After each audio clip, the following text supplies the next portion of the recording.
ప్రభునందు ప్రియమైన దేవుని బిడ్డలారా, యాకోబు వ్రాసిన పత్రిక. మరి ఈ యొక్క యాకోబు ఎవరు అని చిన్న ఇంట్రొడక్షన్ నేను మీకు ఇవ్వాలని అనుకుంటున్నాను. మీలో కొంతమందికి తెలిసి ఉండవచ్చు, అయినప్పటికీ మరొకసారి దీన్ని మనం జ్ఞాపకం చేసుకుందాం. యాకోబు అని పేరు కలిగినటువంటి వారు బైబిల్లో మరి క్రీస్తు యొక్క పరిచయస్తులో చాలా మంది ఉన్నట్టు మనకు తెలుసు.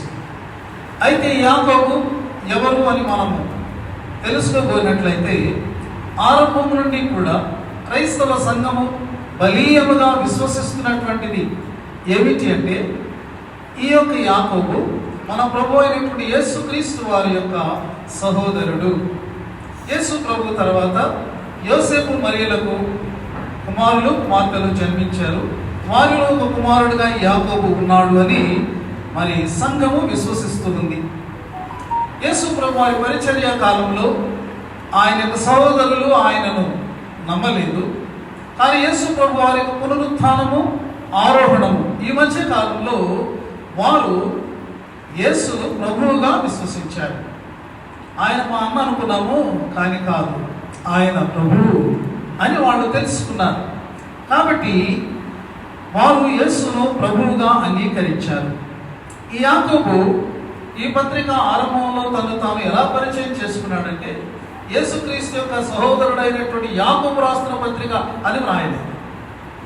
యేసుక్రీస్తు ప్రభు అయినటువంటి యేసుక్రీస్తు యొక్క దాసుడైన యాకోబు రాస్తున్నాడు అని తెలియజేశాడు. అంటే ఆ యేసు ప్రభు ముందు తన స్థానాన్ని ఏంటో తెలుసుకున్నాడు. కాబట్టి తనను తాను ఒక దాసుడిగా ఎంచుకొని ప్రభు అయినటువంటి యేసుక్రీస్తు దాసునిగానే తను తాను పరిచయం చేసుకున్నాడు. తరువాత కాలంలో ఇతడు సంఘంలో మరి ఒక గుర్తింపదగినటువంటి నాయకత్వాన్ని అతడు మరి ఆ యొక్క సంఘంలో చూపించగలిగాడు. Significant leadership.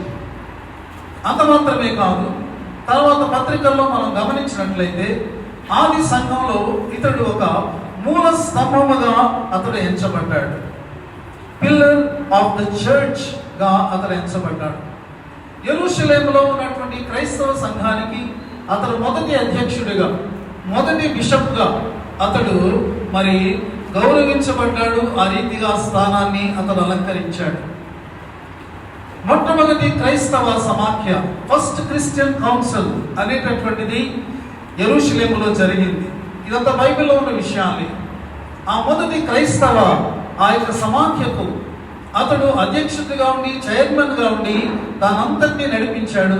అందులో పేతురు ఉన్నాడు, పౌలు, ఇంకా మిగిలినటువంటి వారందరూ కూడా ఉన్నారు. క్రైస్తవ సంఘాన్ని నడిపించవలసిన విషయాలు, సంఘానికి నేర్పించాలి, ఏమి వారు పాటించాలో వారికి చెప్పాలి అనే విషయాలు చర్చించినప్పుడు అతడు ఆ యొక్క కౌన్సిల్కి చైర్మన్గా ఉన్నాడు. ఆది సంఘంలో అతడు ఎలా గుర్తించబడ్డాడు అంటే, అనేక మంది యాకోబులు ఉన్నారు కదా, ఇతను ఎవరు పిలిచేవారంటే జేమ్స్ ద జస్ట్ అని పిలిచేవాడు. నీతిమంతులైన యాకోబు అంటే అందరికీ తెలిసిపోతారు.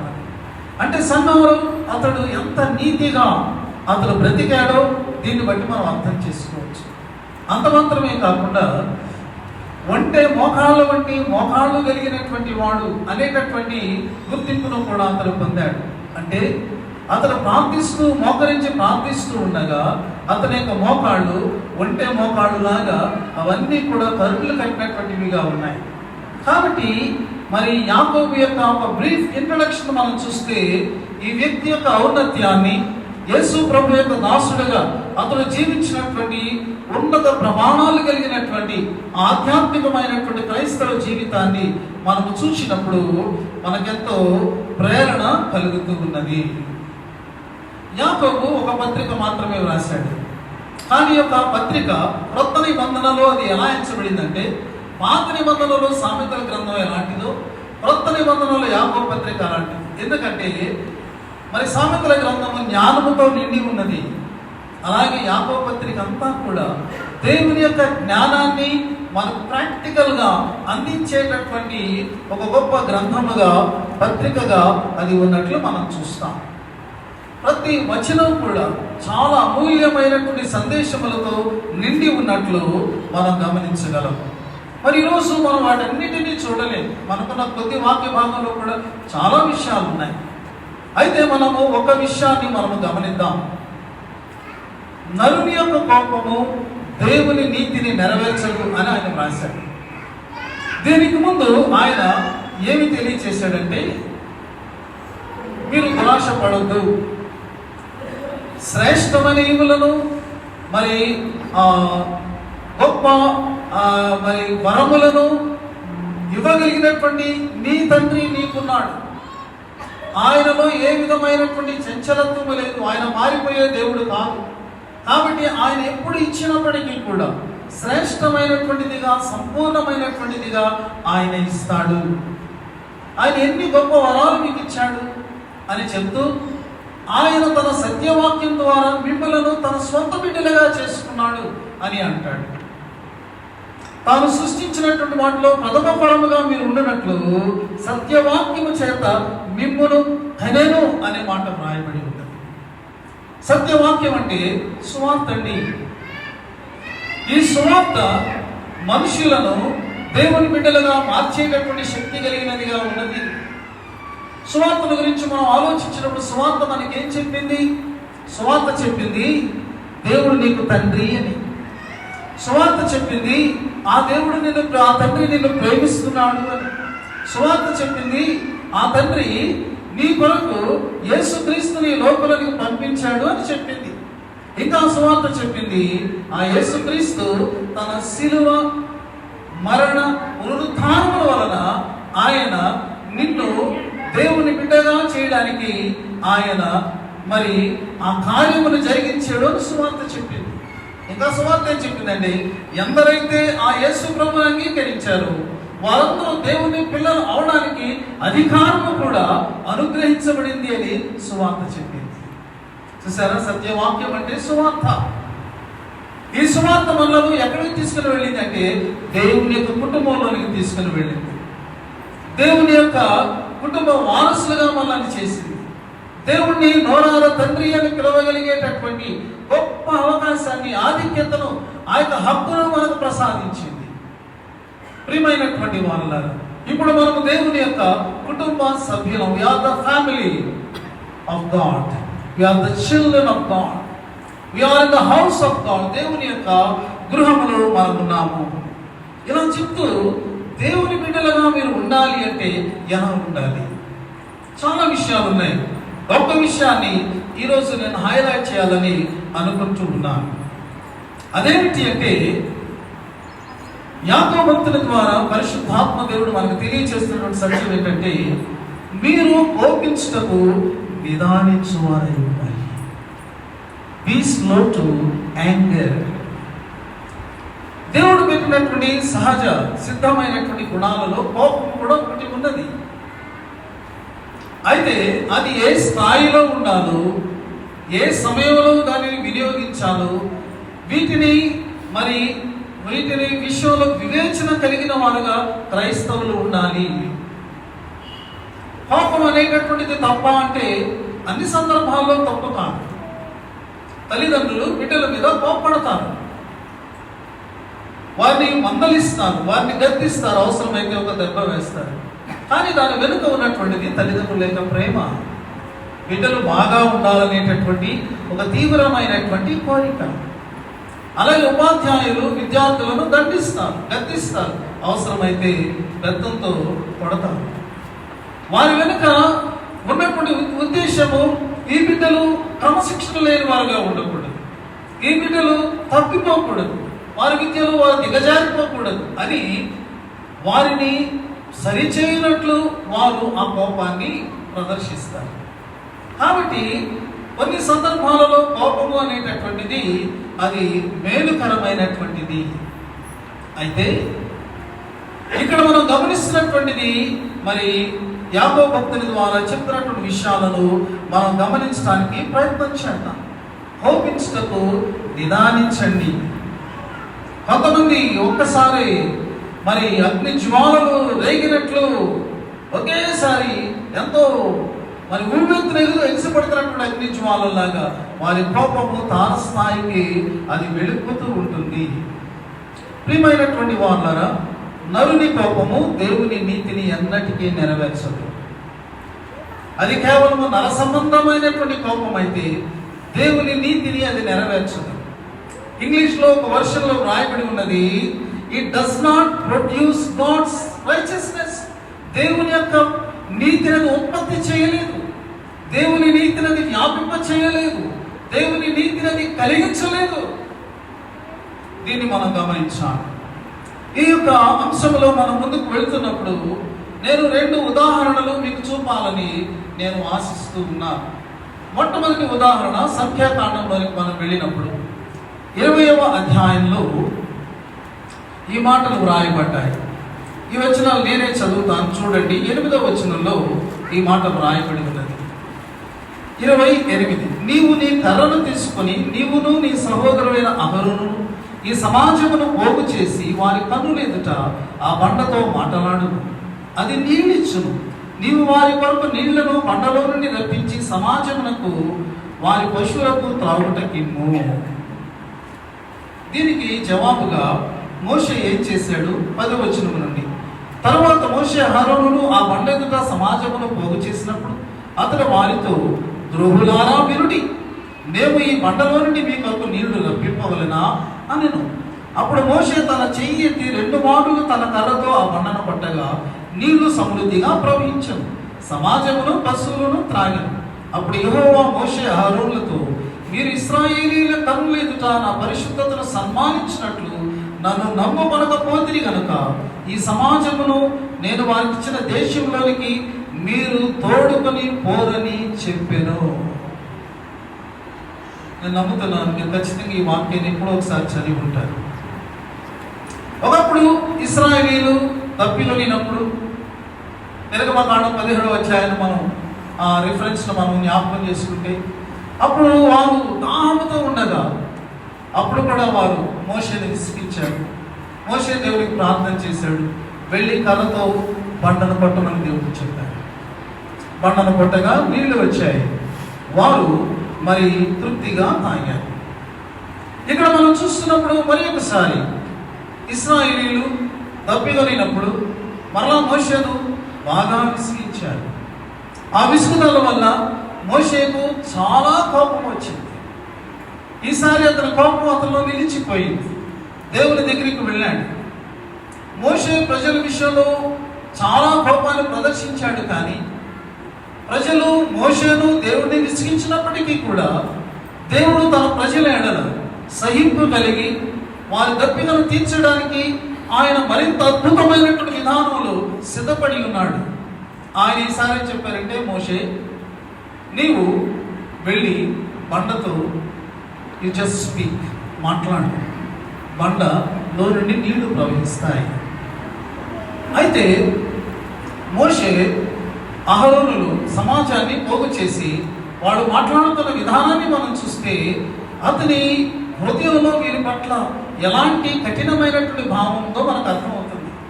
విసిగిపోయాడు, నిజమే. వారు చాలా ఇతన్ని ఇబ్బంది పెడుతున్నారు, నిజమే. అయినప్పటికీ కూడా మోషే దేవుని యొక్క సేవకుడిగా దేవునికి లోబడి ఉండవలసి ఉన్నది కదా. దేవుడు ఏ ఆదేశాలను ఇస్తే ఆ ఆదేశాలను అతడు పాటించవలసిన వాడుగా ఉన్నాడు. అయితే అతడు వచ్చి ప్రజలను ఒక రకమైనటువంటి దూషణ రీతిగా మాట్లాడుతున్నాడు. ద్రోహులారా, ఎంతవరకు మీకు ఎంత చేశాం, ఎంతవరకు మిమ్మల్ని ఎంత కష్టపడి నడిపించా, మీరు నమ్మకం లేనటువంటి వారు, మీరు ద్రోహం చేసేటటువంటి వారు అన్న భావాలన్నీ కూడా మరి ఆ యొక్క పలికేటటువంటి రీతిగా అతడు మాట్లాడుతూ, ఏంటి మీకోసం ఈ బండలోంచి నీళ్ళు రప్పించాలా అని చెప్పి ఆ ఆవేశంలో అతడు దేవుడు చెప్పినటువంటి మాటలు మీరండి. దేవుడు బండతో మాట్లాడమంటే 2 సార్లు బండను కొట్టి నీళ్ళైతే ప్రవహించాయి, ప్రజలైతే వాటిని త్రాగారు, పశువులైతే త్రాగారు. కానీ పైనుండి చూస్తున్నటువంటి దేవుడు మోషే అహరోనుల విషయంలో ఎంతో అసంతృప్తిని చెందాడు. నా మాటను నా ప్రజలు ఎదుట పాటించాలి, అలా పాటించడం ద్వారా, విధేయత చూపుట ద్వారా వారు నా పరిశుద్ధతను సన్మానించాలి. But Moses and Aaron failed to respect my holiness before the people. మోషే అయినప్పటికీ కూడానండి అంత గొప్ప సేవకుడైనప్పటికీ, అంత గొప్ప ప్రజలను నడిపించినటువంటి నాయకుడైనప్పటికీ కూడా దేవుడు అతనిని ఖాతరు చేయలేదు. గమనించండి, దేవుడు పక్షపాతి కాదు. ఏ నరుడు దేవుని యొక్క ప్రత్యేకమైనటువంటి వాడు కాదు. దీన్ని మనం తెలుసుకోవాలి. నేను సో అండ్ సో కాబట్టి దేవుని దగ్గర నాకు స్పెషల్ ఫేవర్ ఉంటుందని మరి దేవునికి విరుద్ధంగా వెళ్ళిపోగలము అని అనుకుంటే కాదు అని ఈ మోషే యొక్క ఇన్స్టింక్ట్ మనకు తెలియజేస్తుంది. అతని కోపం, ప్రజల మీద ఉన్నటువంటి కోపం దేవునికి అరుదైనగా అతని చేసింది. గమనించారా? మనం తెలుగులో ఒక సామెత అంటాం, అత్త మీద కోపం దొత్త మీద చూపించారని కదా. నీకు మనుషుల మీద కోపం ఉంటే, ఇష్టం ఉంటే దానిని దేవుని మీద ప్రదర్శిస్తావా? దేవునికి అవిధేయత చూపడం ద్వారా నీవు నీ యొక్క కోపాన్ని ప్రదర్శిస్తావా? ఎంత ప్రమాదకరమైనటువంటి విషయం. Whenever we disobey God, what we are doing? ఆయన పరిశుద్ధతను మనం అవమానిస్తూ ఉన్నాం. దేవుని పరిశుద్ధతను అవమానించేంతటి సాహసానికి ఒడిగడితే సంగమా, విశ్వాసి, మన గతి ఏంటి? Don't think you are so special before God. Never. నీవెంతవరకు అయితే విధేయత కలిగి ఆయన పరిశుద్ధతను సన్మానించే స్థాయిలో ఉంటావు, అంతవరకు నీవు దీవించబడిన వాడు, దీవించబడినదా. ఈ సత్యాన్ని మనం గమనించాలి. మోషే అహరోను దేవుడు ఎందుకు పిలిచాడు? ఈ ప్రజలను ఐగుప్తులో నుండి ఆ యొక్క కనానులోనికి చేర్చడానికి పిలిచాడు. కానీ ఈ యొక్క కార్యము ద్వారా వారి నాయకత్వం కొట్టివేయబడుతుంది. నీవు వారిని ప్రవేశింపచేయాలి, నీవు వారిని నడిపించాలి, కానీ నీవే ప్రవేశించవు. మోషే నీవు ప్రవేశించవు, అహరోను నీవు ప్రవేశించవని దేవుడు చెప్పినటువంటి మాటలు చూసారా? నరుని కోపము దేవుని నీతిని నెరవేర్చగలుగుతుందా? నెరవేర్చగలుగుతుంది. మనం గమనించాలి. Anger defines the decency. కోపము అనేటటువంటిది ఒక వ్యక్తిని అమర్యాదస్తునిగా మార్చేస్తుంది, కుసంస్కారిగా అతనిని చేసి వేస్తుంది. అలాగే యాంగర్ డిగ్రేడ్స్ ద డిగ్నిటీ. కోపము ఒక వ్యక్తి యొక్క గౌరవంతటిని కూడా దిగజార్చేస్తుంది. Anger destroy the values. కోపము అనేటటువంటిది విలువ కలిగినటువంటి నీ జీవితాన్ని, ఆ విలువను అది నాశనం చేస్తుంది అని తెలుసుకోండి. అందుచేతనే బీ స్లో. ఒకసారి కోపం వస్తే వెంటనే రెచ్చిపోవద్దు, ఒక నిమిషం ఆగు. ఆ కోపం నీకు కీడు చేస్తుందా, మేలు చేస్తుందా, ఒకసారి నువ్వు ఆలోచించుకొని దాన్ని ప్రదర్శించడానికి నీవు ప్రయత్నించి దేవుని కోపము, ఆ నరుని కోపము దేవుని యొక్క నీతిని నెరవేర్చు. రెండవ ఎగ్జాంపుల్, మనము యోనా గ్రంథంలోకి వెళ్ళినట్లయితే యోనా గ్రంథము 4వ అధ్యాయము మొదటి 2-3 వచనాలు మనం చదువుకుందాం. యోనా దీన్ని చూచి బహు చింతాక్రాంతుడై కోపగించుకొని, యెహోవా, నా దేశమందుండగా ఇట్లా జరుగునని నేను అనుకుంటుని కదా, అందువల్లనే నీవు కటాక్షమును, జాలియును, బహుశాంతమును, అత్యంత కృపయు గలవాడవైంది పశ్చాత్తాపడి కీడు చేయక మారుదు అని నేను తెలుసుకొని దానికి ముందుగానే తర్షీషుకు పారిపోతుంది. నేను ఇక బ్రతుకుట కంటే చచ్చుట మేలు. యెహోవా నన్ను ఇక బ్రతుకనీయక చంపమని యెహోవాతో మనవి చేశాను. యోనా గారికి ఇప్పుడు ఎవరి మీద కోపం వచ్చిందండి? మనుషుల మీద, దేవుని మీద కోపం వచ్చింది. మీకు ఎప్పుడైనా దేవుని మీద కోపం వచ్చిందా? వచ్చే ఉంటుంది. మీ ప్రార్థన వినకపోతే, మీ కష్టం తీయకపోతే ఏం దేవుడు, ఈ దేవుడు వేస్ట్ దేవుడు అని మనసులో అనుకునే ఉంటారు కదండి. ఒకసారి అలాంటి పరిస్థితులు మనకు వస్తాయి. ఇక్కడ యోనాకి దేవుని మీద ఎంత కోపం వచ్చిందంటే అంత కోపం వచ్చేసింది. యోనా దేన్ని చూచి బహు చింతాక్రాంతుని కోపగించుకున్నాడట. దేన్ని చూచి? నినేవే పట్టణస్తులు అందరూ కూడా రక్షించబడటం చూశాడు. అలా రక్షించబడటం చూసి అతనికి చింత కలిగింది, కోపం వచ్చేసి. నాకు తెలుసు ఈ దేవుడు ఓ మాట మీద ఉన్నాడు. యోనా అనుకున్నాడు మనసులో, కీడు చేస్తానని చెప్పాడా నాకు? తీరా ఇక్కడికి వచ్చిన తర్వాత వీళ్ళు కాస్త పశ్చాత్తాపడేటప్పుడు దేవుడు కాస్త కరిగిపోయి ఆయన వాళ్ళని క్షమించేసి. నాకు ముందే తెలుసు, అందుకే నేను ఇలా నేనేవే వెళ్ళమంటే నేను తర్షీషు పాల్గొనే కారణం అదే. కాబట్టి దేవా, ఎంత షేము, ఎంత అవమానం నేను భరించలేను, కాబట్టి నన్ను చంపే, నువ్వు నన్ను బ్రతుకలేక నన్ను చంపేయని అంటూ ఉన్నాడు. ఎంత కోపం అండి కదా. ప్రియమైనటువంటి వాళ్ళారా, దేవుడు అతను ఒక పాఠాన్ని నేర్పించాడు. అది బాగా ఇప్పటిలాగే వేసవి కాలం అనుకుంటారు. ఏమండి, బాగా ఎండగా ఉంది, తూర్పు గాలి రేగుతూ ఉంది. ఒక సొర చెట్టు దేవుడు మరపించాడు. అది చక్కనే నీడనిస్తుంటే వెళ్ళి హాయిగా అక్కడ కూర్చుని ఏం జరుగుతుందో చూద్దామని అతను చూస్తూ ఉన్నాడు. ఒక రోజు గడిచిపోయింది. రెండో రోజుకి ఆ యొక్క సొరపాదులు కాస్త పురుగు వచ్చి మొత్తం తినేసింది. తెల్లారికెల్లా మళ్ళా అతనికి ఎండ వేడిని కొడతా ఉంది. యోనా మనసులో ఎన్నెన్నో తలంపులు. ఈ సొర చెట్టు ఉంటే ఎంత బాగుండు, సొర చెట్టు కాస్త పోయిందని చింతపడతా ఉన్నాడు. అప్పుడు దేవుడు అతనికి స్వరాన్ని వినిపించాడు. యోనా, ఆ సొర చెట్టు నువ్వు పుట్టించావా, ఆ సొర చెట్టు నువ్వు పెంచావా, కానీ ఇప్పుడు ఆ సొర చెట్టు లేకపోతే నువ్వు ఎంత విచారపడుతున్నావు. నేను పుట్టించిన జనమయ్య ఈ లక్షల మంది, నేను సృష్టించినటువంటి వారు, నా పోలికలో ఉన్నటువంటి వారు, వారిలో ఒక్కరు కూడా నశించుకోవడం నాకు విచారం కలిగించదా? అర్థం చేసుకోయోనా, నా హృదయాన్ని అర్థం చేసుకోయోనా, నా ప్రణాళికను అర్థం చేసుకోయోనా అన్నట్టు దేవుడు ఒక లెసన్ నేర్పించాడు. ప్రియమైనటువంటి వాళ్ళారా, కోపముతో దేవుని రాజ్యాన్ని మనం నిర్మించలేమండి. We cannot build the kingdom of God with anger. దేవుని సంఘాన్ని కోపముతో మనం కట్టలేము. ఒక వ్యక్తి యొక్క జీవితాన్ని, ఆధ్యాత్మిక జీవితాన్ని మనం కోపముతో నిర్మించలేము. మనం తెలుసుకోవాలి విషయం. Let us understand the heart of God. దేవుని యొక్క హృదయం ఎలాంటిది అంటే ఆయన శత్రువులను కూడా ప్రేమిస్తాడు, శత్రువులు కూడా రక్షించబడాలని ఆయన కోరతాడు. ఆయన నీ శత్రువులను కూడా ప్రేమిస్తున్నాడు, వారు కూడా రక్షించబడాలని ఆయన కోరుతున్నాడు. క్రైస్తవులకు అసలు శత్రువులు ఉంటారా? ఉంటారండి. యేసు ప్రభు అన్న నీ శత్రువుల కొరకు ప్రార్థించి వారిని నీవు నీ హృదయంలో క్షమించు అని చెప్పారు.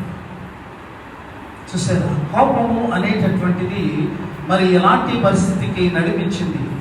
నరుని కోపం దేవుని నీతిని నెరవేర్చదు.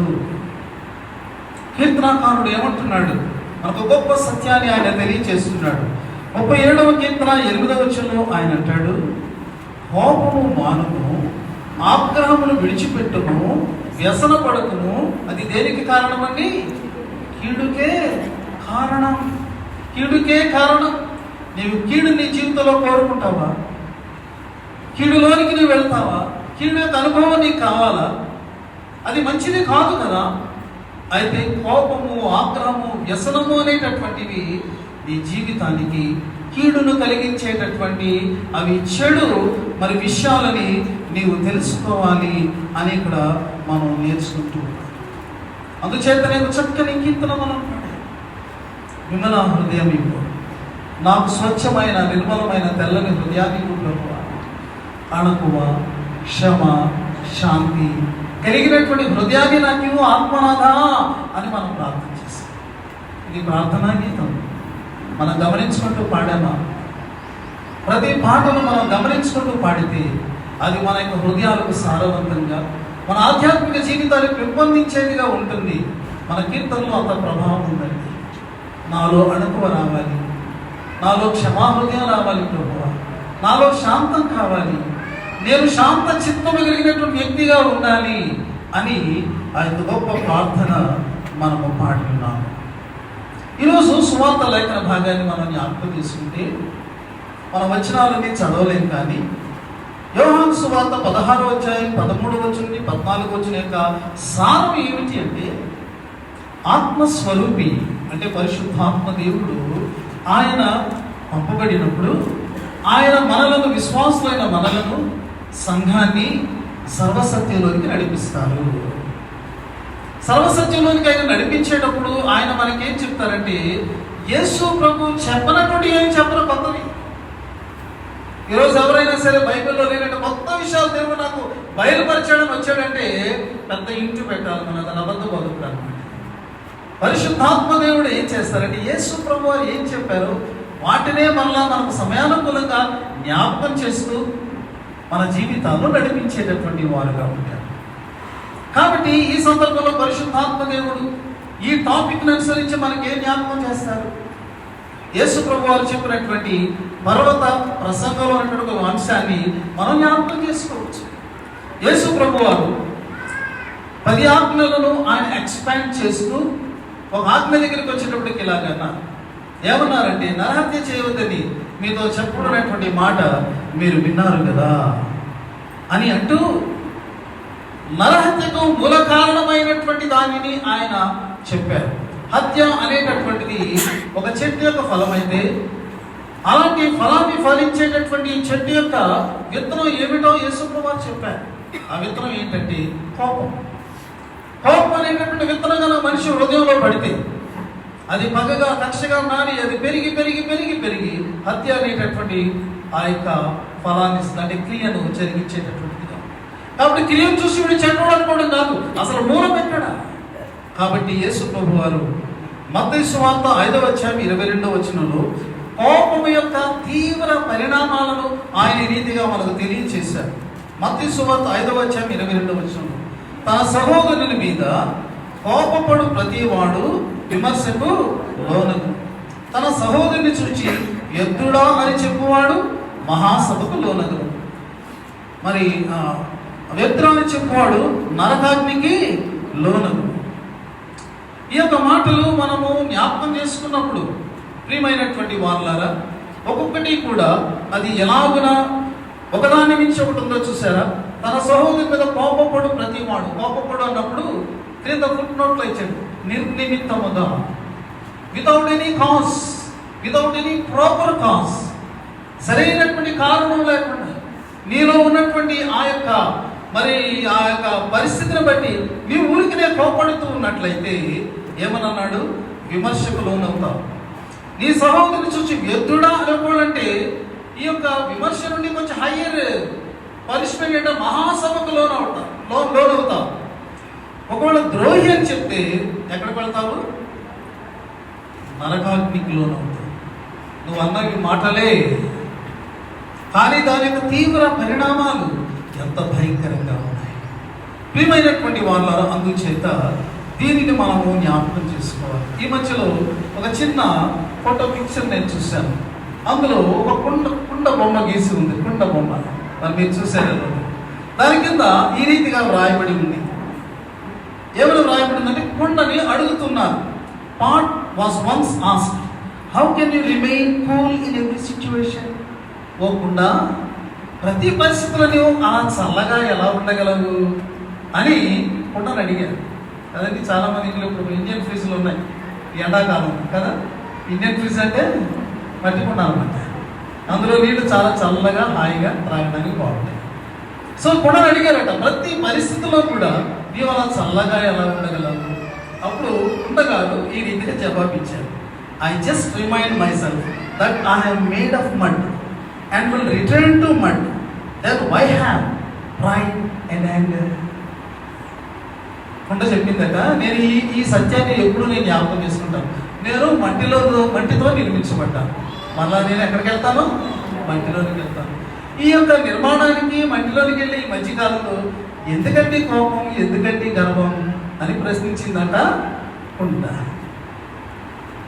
మనం కూడా కుండలమే కదండి, మనం కూడా మట్టితోనే నిర్మించబడ్డాం కదా. మట్టిలో నుండి తీయబడ్డాడు నరుడు, తిరిగి మన్నైపోతాడు. ఈ మధ్యకాలంలో ఈ గర్వం, ఈ కోపం మనకెందుకు అని ఒక సత్యాన్ని మనము కుండ నుండి నేర్చుకుంటున్నాం. ప్రియమైన వాళ్ళారా, కోపానికి ఒక నివాసం ఉంది, మీకు తెలుసా? అది ఎక్కడ నివాసం ఉంటుంది? కోపానికి కూడా నివాసం ఉంటుందా? ఉంటుందట. చూద్దామా? ప్రసంగి గ్రంథం 7వ అధ్యాయం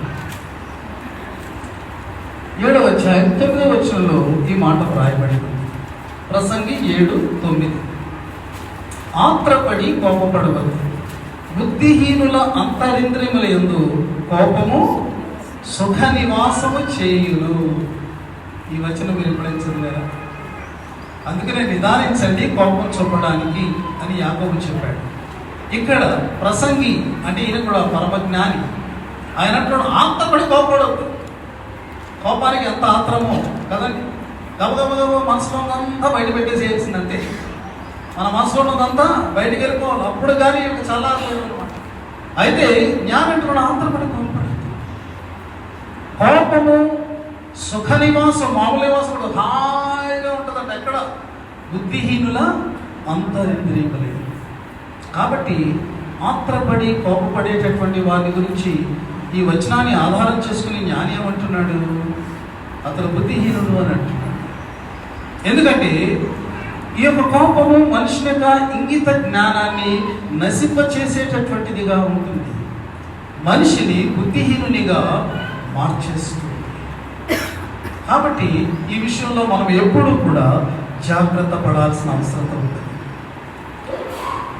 యాకోబు పత్రికాకారుడు ఏమంటున్నాడంటే ఇలాంటి కోపం వల్ల మరి మనిషి యొక్క లోపలికి ఏముంటాయి అని చెప్పాడంటే 21వ వచనంలో సమస్తమైనటువంటి కల్మషము, విర్రవీగుచున్నటువంటి దుష్టత్వం. ఈ రెండు మాటలు చాలా భయంకరమైనటువంటి విషయాన్ని చెప్తున్నాయి. కల్మషము, విర్రవీగుచున్నటువంటి దుష్టత్వం. కల్మషం అంటే దానికి మూల అర్థం ఏమేమి పడుతుందో చెప్పంటారా? అంటు వ్యాధి లక్షణాలు కలిగినటువంటి పుండ్లలో నుండి వచ్చేటటువంటి దుర్వాసన అంట కల్మషం. అలాంటి వ్యక్తికి సమీపంగా మనం వెళ్ళలేము, వారిని తాకలేము. ఎందుకంటే వారి దగ్గరగా వెళితే భయంకరమైన దుర్వాసన, మన శ్వాసను పీల్చలే. ఒకవేళ వాళ్ళు ముట్టుకుంటే అది మనకు కూడా అంటుకుంటుంది. కాబట్టి అంటు రోగం యొక్క ఆ ఇన్ఫెక్షన్ కలిగినటువంటి పుండ్లతో నిండి ఉన్నటువంటి వ్యక్తుల నుండి వస్తున్నటువంటి దుర్వాసన కల్మషం.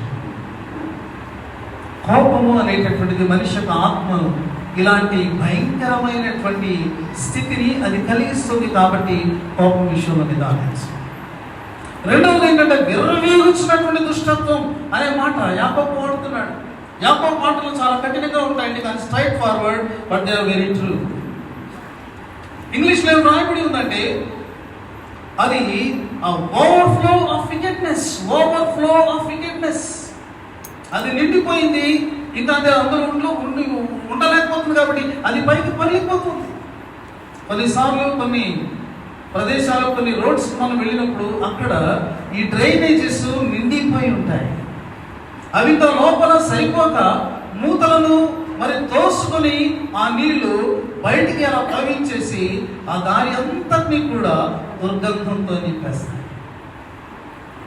విర్రవీగుచినటువంటి దుష్టత్వం అంటే అదేనండి. అలాంటి నీటి దగ్గరికి మనం వెళ్ళగలమా? దానికి సమీపంగా మనం వెళ్ళగలమా? మనం ముట్టు మూసుకొని చాలా దూరంగా వెళ్ళిపోతాం కదా, అది దుర్గంధం. ఆ నీటిని మనం తాకలేం, త్రాగనైతే మనం ఊహించలేం కూడా. విర్రవీగుచినటువంటి దుష్టత్వం మనిషి ఆత్మకు అలాంటి స్థితిని కలిగిస్తుంది అని మనం తెలుసుకోవాలి. ఇది ఎంత అసహ్యం, ఎంత అనారోగ్యం. కోపముతో వేగంగా పలికేటటువంటి మాటలు దుర్వాసనను, దుర్గంధాన్ని, అసహ్యాన్ని కలిగిస్తాయి. అవి తనను అవమానపరిచేవిగాను, గాయపరిచేవిగాను ఉంటాయి. అలా కోపపడే వ్యక్తి యొక్క జీవితం యొక్క విలువను అవి నశింపచేస్తాయి. అది ఒక మురికి ప్రవాహం. ఆ మురికిలోనికి ఎవరైనా వెళ్ళగలరా? ఆ మురికి నీటిని ఎవరైనా త్రాగగలరా? ప్రియమైన మాట, ఓ క్రైస్తవ, నీవైతే అలా ఉండకూడదు. నీవు నిరంతరము కోపధారిగా ఉండేటటువంటి వ్యక్తిగా ఉండకూడదు. నీవు నీతిమంతుడుగా ఉండటకు పిలువబడ్డా. You are called to be righteous. సామెతల గ్రంథంలో చక్కని మాట వ్రాయబడి ఉన్నది. 10వ అధ్యాయం 11వ వచనం ఏం వ్రాయబడి ఉందో తెలుసండి.